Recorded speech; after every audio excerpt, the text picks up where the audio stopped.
loving Oshobor. To me, fashion is a way of life. With fashion comes expression.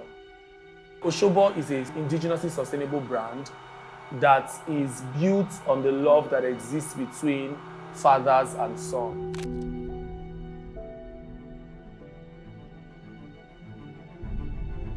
When I told my father, he didn't flinch. He wasn't even happy. He was like, okay. In my mind, I'm like, I wanted to make this man proud. I went back into depression again.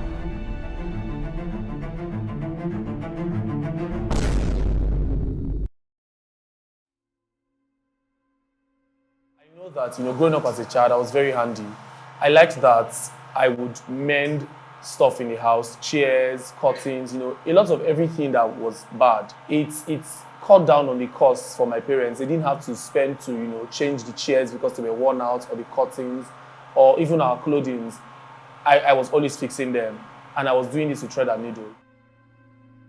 But at some point, growing up, I now started, imposter syndrome now started taking over. I started feeling like, the fact that I have sweaty paws was going to be a hindrance.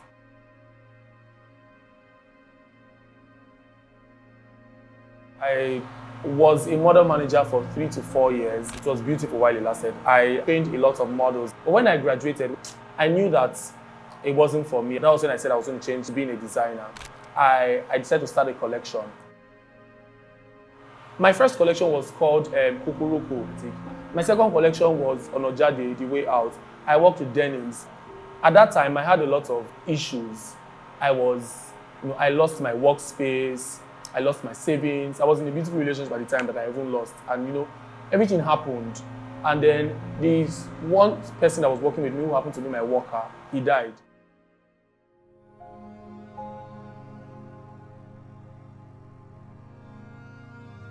Now, in starting this collection, I wanted to channel my frustration and my depression into that collection, so I called it Fractured.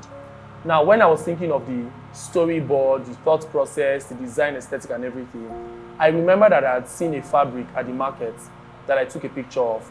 And I went back to study that fabric, and I was like, this fabric looks misplaced, like it looks displaced, it looks like it's broken. Now, how do I restore this fabric? How do I give it life again? Because I was reflecting myself as that fabric. So I realized that I had some wools, some yarns that I used to make a costume for a collaboration. So that, okay, if I am able to fill up these holes with this fabric, it means that I have given it life. I made it whole. So I made that piece.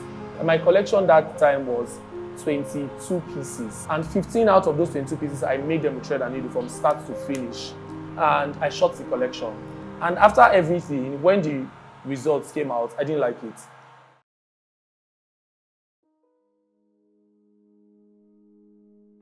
Then I spoke to a friend of mine, he's a stylist, and he was in Warri. He was like, oh, I should send it to Warri, and he would, handle it for me. So I sent down the full box to Warri. So the particular piece that is my favorite piece ever, I almost removed it from the collection, because when I did that shoot, the shoot made that piece look terrible. And I was like, okay, because I don't have interest in it anymore, I'll sell it for 50,000 naira.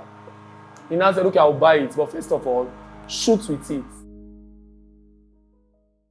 Hey, lo and behold, the pictures came out. I called my friend, I'm not selling again, no. The picture is very fire, I don't want again. Now, when I now showed at Lagos Fashion Week, that was the piece that they were more interested in. And then after that show, a lot of people were calling Masquerade Designer, Masquerade Designer, Masquerade Designer. My vision for Lagos Fashion Week was like 10 years because, I felt like, oh, I have to put in the work, I have to. But I got on Lagos Fashion Week in my second year. 1 year into my brand, I was in a fashion competition. And then after that competition, I attended Lagos Fashion Week that year.